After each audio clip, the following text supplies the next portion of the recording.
Hi everyone, welcome back to another episode of Talks in Class. I'm Jenna, and thank you so much for tuning into the podcast. As always, it's a pleasure to have you guys joining me for these conversations. I'm so excited to be here, and I'm back from a little unintended break last week. I apologize that I did not announce in advance that there would not be a new episode last week. I didn't plan for that, but life happened, things happened, and there was no new episode last week. So we are back, and with that, do just want to let you all know that I am adjusting the podcast schedule for now. We are going to move it to every other week instead of weekly, hopefully just for a short period of time. Again, just life, and there's been a lot of life happening, as I've mentioned sort of here and there over the past couple of months. So back after 2 weeks. I hope everybody had a great last couple of weeks since we last chatted here on the podcast. I'm back in LA after my extended stay at my mom's house, as you guys know. So I've been getting back into things, just kind of, working and trying to play catch up a little bit. And then this past weekend, Hubs and I went to Palm Springs for the weekend. We just did a little getaway. It's my birthday at the end of the month. For some reason, this one feels old. It's not even a milestone year. I'm going to be 37. For some reason, that just feels like a big jump from 36. But anyway, we did a little pre-birthday celebration in Palm Springs, just kind of hung out. So that was so nice. I love Palm Springs because the vibe is just vacation. I feel like everybody there is just relaxed. It's just always so pleasant and happy when I'm there. So as always, I will start with my what good happened. And this is an exciting one, you guys. I booked a flight to Vegas to go to the Lovers and Friends Festival, which is in early May. They call it a music festival, but it's only one day. I don't think that I could commit to a multi-day thing anymore. That sounds very tiring. But this is one day. It's just a massive concert with a whole bunch of musical artists from my glory days. It's pretty amazing. I was going to go last year, and then just the plans with my friends that were going to go with me we just didn't plan properly. So we didn't go, and I regretted it. So I'm really excited. I am going with one of my very good friends from college and grad school who we used to live close together. So we would see each other relatively frequently, and now I haven't seen her since I don't think I've seen her since I moved to LA. So I'm really excited to spend some time with her. We're going to make it into a little girls trip and kind of lounge by the pool and do the Vegas thing, and it'll be fun. I am really especially excited, of course, to pick out a really fun 2000s inspired outfit for the festival because I'm gonna put some thought into that. And I'm hoping to be able to meet some other nostalgia creators that are going to the festival too. There's so many of us out there, and I've only been able to meet a handful of them, so it should be fun. Let me know if you are also going. And speaking of 2000s inspired outfits, I'm kicking off this new podcast schedule with a little series, I guess we'll call it, which I'm really excited for. It will essentially be a multi-part series, so multiple episodes. You don't necessarily need to listen to them together or in any particular order, but they will work together, where we will be tracing the evolution of fashion trends that I personally remember and participated in, as well as pop culture and just sort of general cultural trends throughout the entire decade of the 2000s, starting, of course, at the beginning of the decade with Y2K. If you've been here a while, you obviously know that I love clothes. I love fashion. I also love trends and trend cycles. I find it really interesting to look at how trends come and go, how they change and evolve, and how they're reimagined over and over and over again when they do come back around. It's always been a hobby of mine, an interest, whatever you want to call it. It's always been something that I really love, and it is truly what led to me creating the content that I do. And I could obviously talk about fashion trends endlessly. We probably know this by now. But over the weekend, this past weekend, I had about 1 million people send me the same Instagram post, which was a post about boho chic fashion, making a return, a comeback. And when I tell you, nothing excites me more than the idea of this specific brand of boho fashion coming back. I've talked about this so many times before, but I will say it again. This is where my soul lives. This is my absolute favorite. Like when I think about the most exciting time in fashion that I have lived through so far, or the time period when I remember being the most excited about things that I was seeing, not just in stores, but like on a bigger level, big picture, like things I saw celebrities wearing and things that I saw coming from designers, like the overall vibe in the fashion world. And like the time period when I would say fashion was most aspirational to me was this boho glam time of the kind of mid to late 2000s.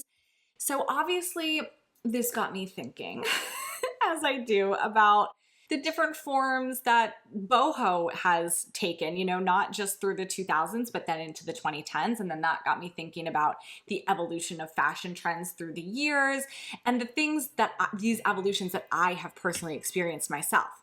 And like so many things, now with some hindsight, I'm able to see these trends so much more clearly. You know, now looking back at the 2000s, I can see this really clear evolution of what I'm just going to call this basic girl fashion, okay? Because there's always going to be subcultures and micro trends and things that were popular amongst different subgroups at the same time as other trends. But in this case, I'm talking about trends that your average basic, for lack of a better word, but like average suburban or middle American teen girl or girl in general could have easily gotten their hands on. Okay, so me, I'm talking about me. So looking back at those trends, I can now trace this evolution, and it's wild to think just about how much changes from the beginning to the end of any decade, but in this case, the 2000s specifically.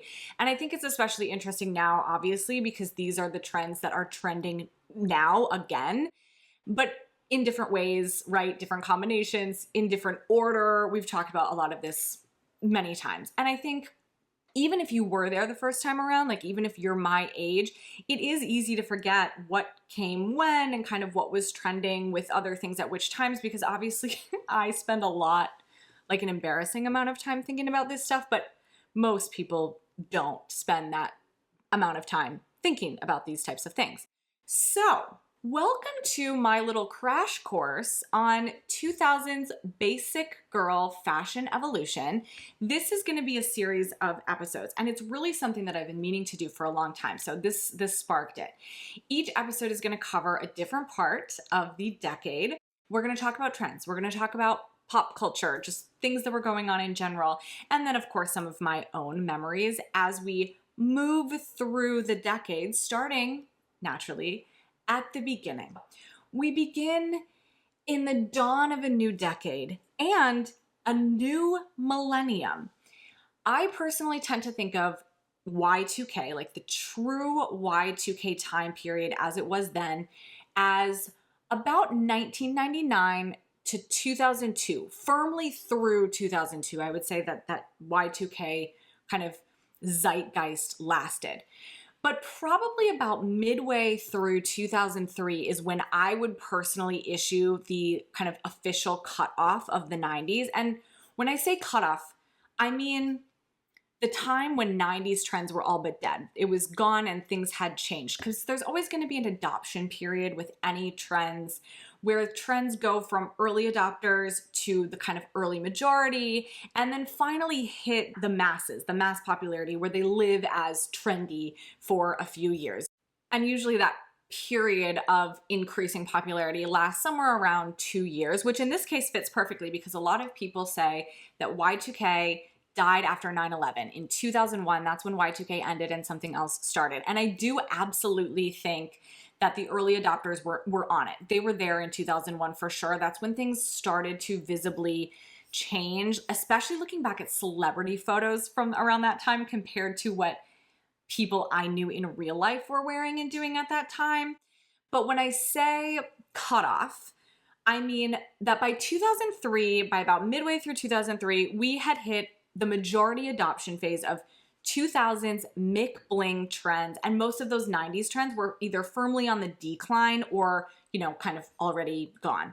But that early part of the decade, that very early part of the 2000s was really so distinct, you know, especially now looking back, it really was. It was so different from the later parts of the decade. It was different in trends. It was different in general attitudes and just like the vibes in the air. It was different economically, Technology was really different. I have talked about this so much, so I'm not going to go too much into it, but I do really feel like technology had so much to do with the vibes at the time, for lack of better words, just the rapid evolution and this widespread kind of fast adoption of technology and changes to technology, and obviously the rise of the internet. It just impacted us from all angles. Like, it defined the time in just every possible way, kind of. And I think that's why that time period, or a large contributor to why that time period felt like the future, why when we look back to that time period, it's like, we all thought we were living in the future. And I remember in the 90s, there was this sort of catchphrase that became popular shorthand to describe this feeling, the way that people living in the 90s felt that we had reached some sort of progressive kind of future milestone in societal development or something. And when I watch media from the 90s, I realize how often this really was used. They'd say, it's the 90s.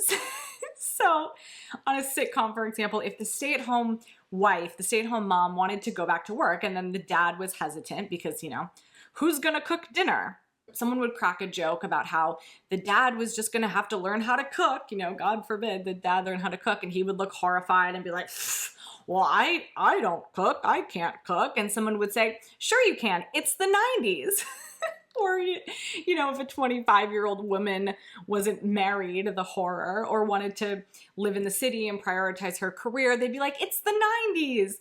It was basically shorthand for saying, we're so modern, we're so progressive. It's the 90s, it's the future.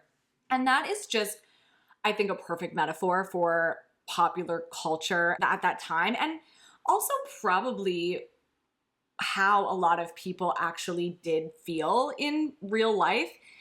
Even at 12 years old or whatever I was in the late 90s, I do remember feeling that way about a lot of things at the time, not just technology, but it felt like capital letters, modern times that we were living in. I think every single one of my friends' moms from that time worked outside of the home. Like, that was now the norm. We all had a local Mary Kay lady who was like the original girl boss of the neighborhood because, maybe she was a stay-at-home mom that was doing it for some extra money, but probably most likely she also had a regular job and was selling Mary Kay on the side too, like side hustling before side hustle was even a word in our everyday vocabulary. And I think, not to stray too far from the topic, but I think a lot of us around my age probably grew up with moms who kind of adopted that original girl boss mentality, that we can do it all kind of mentality. I always think about the show Ally McBeal, talk about the 90s, but I always think about Ally McBeal, which was about a young, successful female professional. She was a lawyer, but it was still about also her romantic endeavors and her personal life and sort of these traditional like feminine things. And also, of course, it needs to be mentioned that it gave us probably the first ever viral internet sensation, the dancing baby, the Ooga Chaka, like horrible CGI baby that took over. I mean, that baby was inescapable. And I think the baby was supposed to be some sort of kind of symbolic representation of like her wanting to have a child, or like her feminine urges still existing, even though, she was a professional, she was a lawyer, and, she was gonna get older and like want babies. And again, just that kind of you can have it all or you should have it all mentality of like, sure, you can be a successful professional because it's the 90s, but also like you still want babies, right? So it felt like we were at this turning point sort of, or we were on the brink of something, a new way of life, a new society, whatever it was, a new millennium. Everything was going to change. It was the future. And it was actually, I think, forward thinking in a lot of ways, like for the times. It felt progressive in a lot of ways. It felt optimistic though. Like there was optimism with a little bit of, I don't want to say skepticism, but caution for sure. Like there was this absolutely noticeable fear of the unknown, especially approaching Y2K, but it was combined with excitement, and there was this exciting quality to it. And I think that's really important, especially when we contrast it to what came after. And pop culture really reflected this in its trends. I talked about this in the Y2K scare episode, but fashion did too. For the most part, though, when I really look back, fashion of that time was truly so similar to what we have seen trending now over the past 3 to 4 years or so. And to put it just very plainly, it was very 90s. The styles were very 90s. There was this futuristic Y2K stuff happening, and that was obviously unique. There were some themes and trends that were unique to Y2K and kind of that futuristic thing for sure. But I think most of our everyday clothes, or at least most of my everyday clothes, were just kind of mainstream 90s styles, and that lasted well into the beginning of the 2000s. We were wearing wide leg pants, cargo everything, okay? Cargo shorts, cargo pants, cargo skirts, cargo dresses, probably like everything had cargo pockets on it, a lot like what we've seen recently. We did have flares and boot cuts too, for sure, when it came to jeans, but wider and straight kind of wide cut leg styles from the 90s were absolutely still happening, especially on non-denim pants like cargos or windsuit pants. Like, I don't remember having a non-denim pant that was not a kind of wide 90s leg until at least late 2003, I would say. We did a lot of baby tees. There were a lot of graphic tees too, not just the Abercrombie and the Hollister type graphic tees, but like brand logo kind of cutesy graphic tees, but not designer brand logos like later in the 2000s. Things like, I don't know, like a Hostess cupcake logo or Twinkies. A lot of food brands for some reason. I feel like that was big in store, like mall stores like Deb. I bought things like that at Deb, or in catalogs like Delia's. It was a lot of these kind of brand logo graphic tees.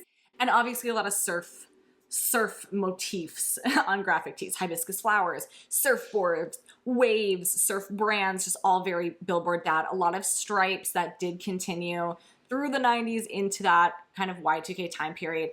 And crop tops, or maybe not necessarily crop tops. In those days, we called them belly shirts, shirts that were actively cropped, but just the normal cut of a shirt was still relatively short. I think a lot of us tend to think now, probably in large part because of nostalgic media that we watch, we tend to think of the 2000s and our minds automatically go to super long, layered, like aggressively layered tops. But that did not happen until the later half of the 2000s. In the early part of the 2000s, even the early mid part, like the early McBling years, tops were still on the shorter side, or just kind of like normal length where they would hit at the top of your jeans. They definitely were not tunic length yet, and they weren't layered like they were, later by like 2006, 2007, when we were wearing like multiple shirts at a time.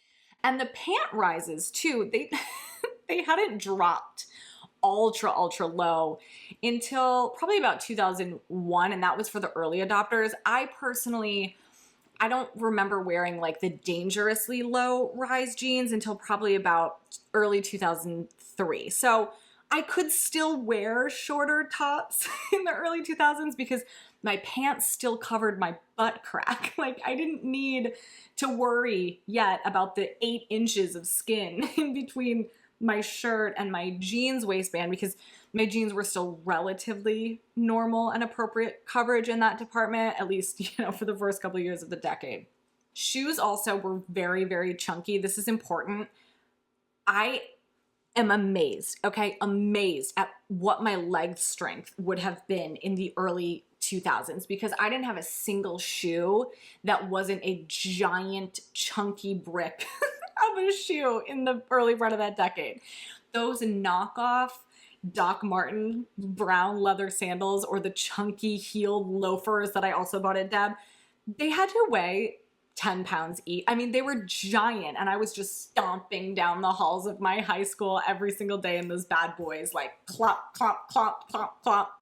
And we also, speaking of present trends that were popular then, we wore socks with everything still in the early 2000s, like Y2K time. Like, visible socks were still a thing. But I do feel like that was one of the first things to go, were the socks. I love consulting my personal photo archive so that I can fact check my own memories because they're not always accurate. But I have pictures of oh my God, I have pictures of my friends and I from late 6th grade. So this would have been spring 1999, wearing those chunky leather sandals with crew socks with our shorts. But so that was 1999, but by probably early 2001 for sure, I would have died before I wore crew socks that were visible. I would say that's probably around the time that I started wearing sandals, no socks, just like bare feet in sandals, basically always, unless it was really cold outside and then I was wearing some sort of chunky loafer or chunky boot type shoe, like a knockoff Doc Marten type shoe. But my socks were no longer showing by the time I was in high school. So that was 2001. It's such a funny thing to think about, like sock trends. We're talking about the evolution of sock trends. Whoever would think, if you would have told me 5 years ago that young people today would have a meltdown, full-blown like meltdown if they saw someone's feet. I mean, in any context, but especially feet like in sandals, like not bare feet, like just feet in sandals without a sock. It's kind of nonsensical, but to be fair, I mean, we cared about socks too, not feet, but we did care about the socks. It went from a necessity to have a visible sock, much like the trends are now, to basically viewing a visible sock as the cardinal sin of fashion just a couple years later. And this, of course, was back before we had real no-show socks. We had to fold the backs of our socks down over the heels and then stuff our feet into our K-Swiss sneakers to wear with our little Capri Pants or our denim mini skirts. And speaking of Capri Pants, again, yes, I know, Capri Pants were huge in the Y2K era. And I know I mentioned this earlier, but I think this is often overlooked. And there were so many varieties of Capri Pants. I wore a lot of capris. There were plain, like solid color ones, like the black ones with the slit at the bottom hem. I remember I had white ones that were this really thick, stretchy, kind of gross fabric. And they had this big hem at the bottom that was like, inches long. And they were kind of a wider leg, not a true wide leg, but they weren't slim fitting. And then there were all the denim varieties. There were regular denim capris. Remember the ones too with the bottom, they were like denim capris, but then the bottom hems were usually a wide hem, like almost like a cuff, but it would have fabric on it, or it would have embroidery, flowers, or some sort of border. It was very Lizzie McGuire, very Mary-Kate and Ashley. But those capris with some sort of embellished bottom hem paired with some extremely chunky platform shoes and then like a baby tee and maybe a little head bandana thingy. That was the look. Actually, maybe Capri Pants had something to do with our sock evolution, because I couldn't wear my Capri Pants with anything other than sandals, because if the socks were showing, it would look weird. The proportions were off. It would be like shoe, sock, little bit of skin, because these were true Capri Pants. They weren't just an ankle crop length, and then the pant, it was just all wrong. So I don't know. Maybe that's it. I feel like that's a solid theory, actually. And also, much like the trends of the past few years, bags were small, sunglasses were small. Those tiny little oval sunglasses were everywhere in the late 90s. I had them in so many color combinations. I loved them. Those were the sunglasses. That was the sunglass shape until probably about 2002 for me, when I switched to the clear plastic square rimless ones that have now become synonymous with Y2K and the early 2000s in general. But those, to me, those clear plastic ones, really are more of a McBling trend, which came after Y2K. But just like every time period, there's always going to be some things that overlap. So the sunglasses are a really great example of a trend that started alongside more Y2K or more 90s style trends and then continued to really gain traction and reach peak popularity a little bit later during those McBling trends. And even then, those clear plastic sunglasses, they stayed popular, but they evolved through the McBling years. So they got bigger. They kind of looked more like a shield style or an aviator style. But also, while we're contrasting Y2K with what came after, there were a lot of kind of androgynous trends during the late 90s and early 2000s, which was something that I had no awareness of at the time, but looking back feels very, very obvious because it is such a stark contrast to the McBling years, which I'll talk about in the next episode. But right after Y2K, when we made that switch to McBling, where traditional norms of both femininity and masculinity were just hyper exaggerated in trends, in pop culture, just kind of everywhere. But in Y2K, short hair was super trendy for women while men were wearing their hair a little bit longer. They had frosted tips. They were wearing like leather pants and shiny shirts. I remember during this time, basically every female celebrity got a really short haircut or even a pixie cut. Pixie cuts were everywhere. It was the thing to do. You guys already know this, but I chopped my hair off trying to look like Faith Hill or Drew Barrymore, or take your pick of female celebrity that had a cute, short, sassy Y2K haircut. Except for I was in middle school and I ended up looking like a 32-year-old mom of 3 at 13 years old with my big poofy helmet of just short hair just awkwardly curled under and my mom's mocha freeze Mary Kay lipstick. It was not good, okay? But I tried. I really tried. And it's funny to look back on because I do think that we tend to think of women's fashion, especially from this time period, but I think in general, we tend to think of women's fashion as being flashy in a lot of ways. I guess because the space agey stuff is what we associate with Y2K now, and that's what we saw in a lot of pop culture and media at the time.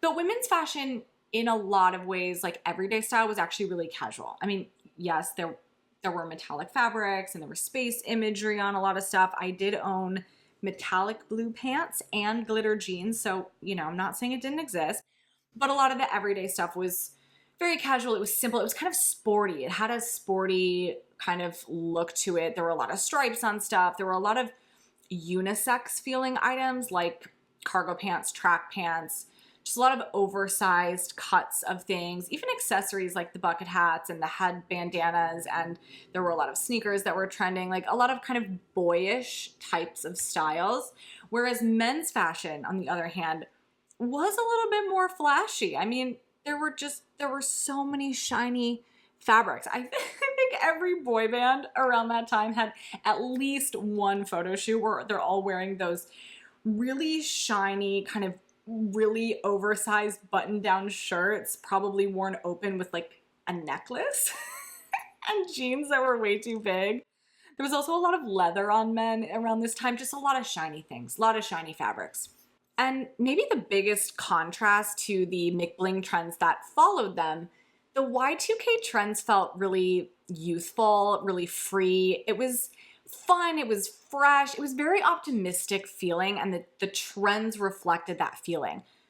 Unlike the McBling trends that were much more sexualized, just in your face sexuality. And although they definitely still felt juvenile, they did not feel sophisticated. They didn't feel youthful the way that Y2K trends did.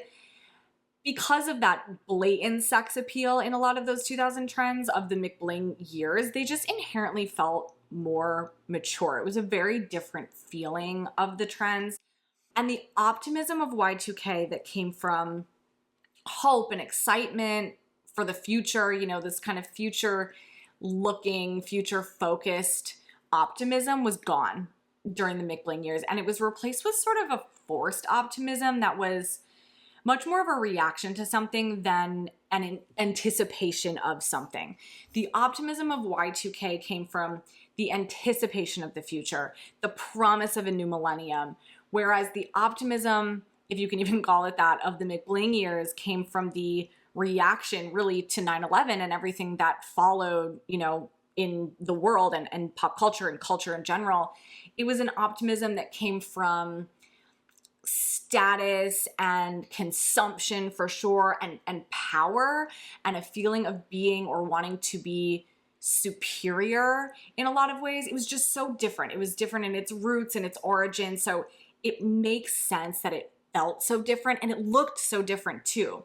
One of my favorite things, like favorite little rabbit holes to go down, is to try to identify these sort of big transitional time periods. I call them vibe shift years, and then to compare the before and after years, because it's really truly amazing that in some parts of a decade, 2 years can pass by and things will still look almost identical. There's not that big of a change. I think that we just experienced something like that in probably about 2020 to 2022, like late 2020 to late 2022, I would say, pretty much look the same.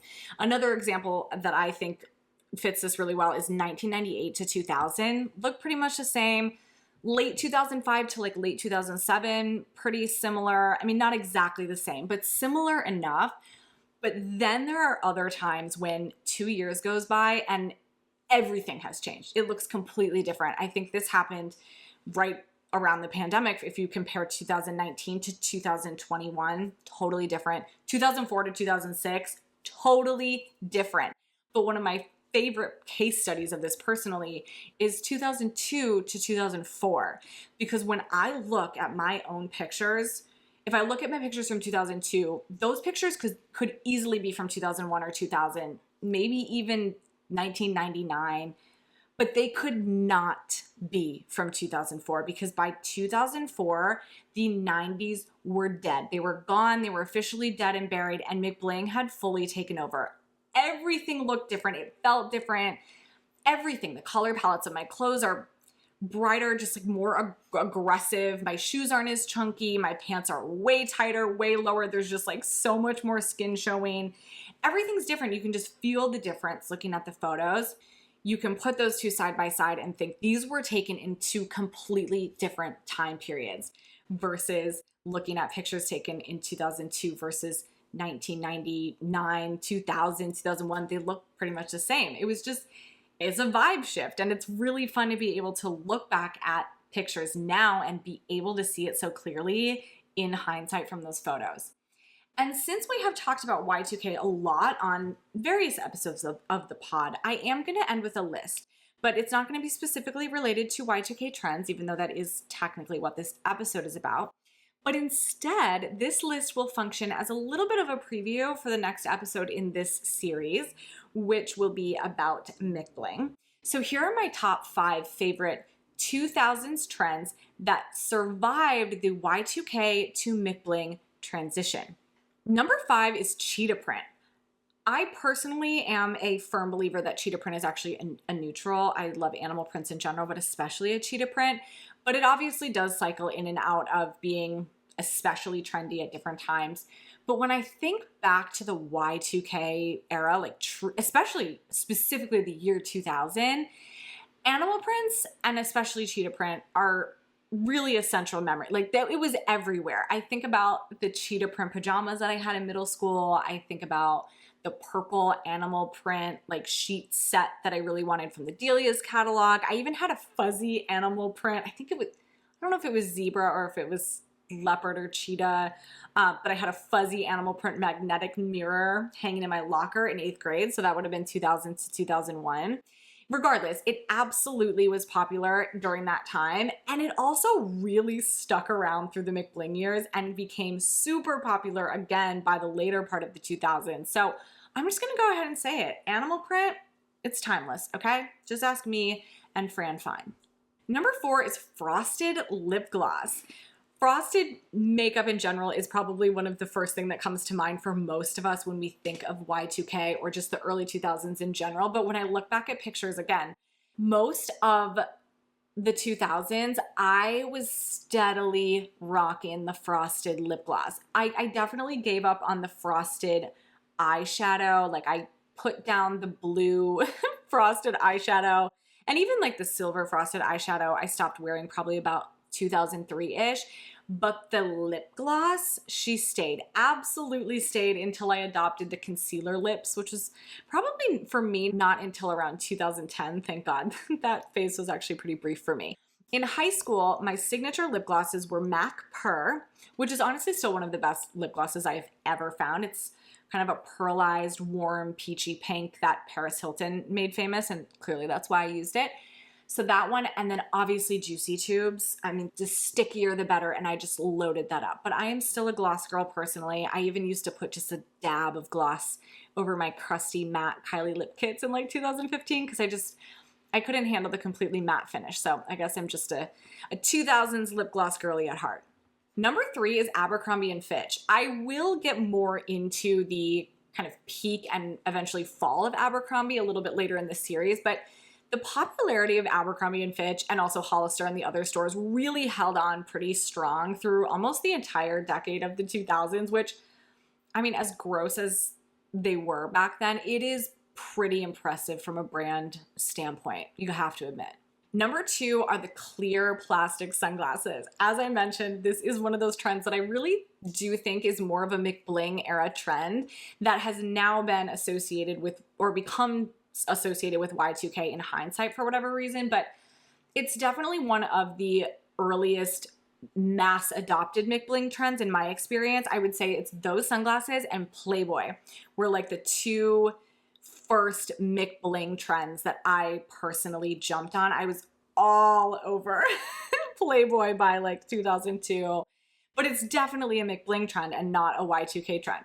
But anyway, in the early days, I called the clear plastic rimless sunglasses JLo sunglasses. I'm not exactly sure specifically why, but that is literally the way that I referred to that style of sunglasses. And I still have a pair of Versace JLo sunglasses, as I call them, that I got for, I want to say my birthday. It was some sort of present in 2003.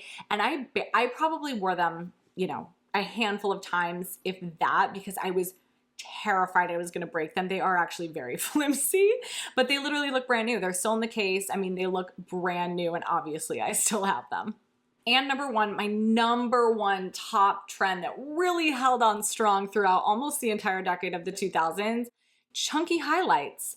Chunky highlights were like the cockroaches of 2000s beauty trends. They just would not die. They did evolve for sure. Like, they didn't stay the same throughout the whole decade. We went from kind of the vitamin C striped highlights in the very early part of the decade to the Kelly Clarkson / Christina Aguilera, where you had multi colors of chunky, like just giant chunks of red and black and blonde in your hair. And then a little bit later, the platinum and black stripes. But the chunky highlights, they in some form or fashion, they held on. I will never forget the time that this girl that I went to high school with came to school, and she had the best highlights I had ever seen. I had been trying to achieve the perfect chunky highlight. I wanted it to look slightly stripy, but not quite Kelly Clarkson level of chunky. And I had been trying to just achieve this perfect balance of, you know, chunky highlight for so long. And I saw her in the hallway and I was like, oh my God, where did you get your highlights done? Thinking that I had finally found like somebody who could do the perfect highlight. And she told me that she did them herself with a box using a cap. Do you guys remember the cap highlights where you take that little metal thing and like stab your head through it and pull out the hair and then slather the bleach on? So that was a disappointing answer, I gotta say. Honestly, I'm still here for a more high contrast highlight look. I personally love that. I will not be highlighting my own hair with a cap anytime soon, but I do still like a little bit of a chunky highlight. I don't know. I can't help it. So with that, we will end this little look back at Y2K era basic girl fashion, and we'll pick it up next time talking about the McBling years. I really hope you enjoyed this episode. This has been a fun one, and I'm excited for this series. Thank you so much for tuning in. I appreciate all of you listening so much. I will talk to you next time. Bye.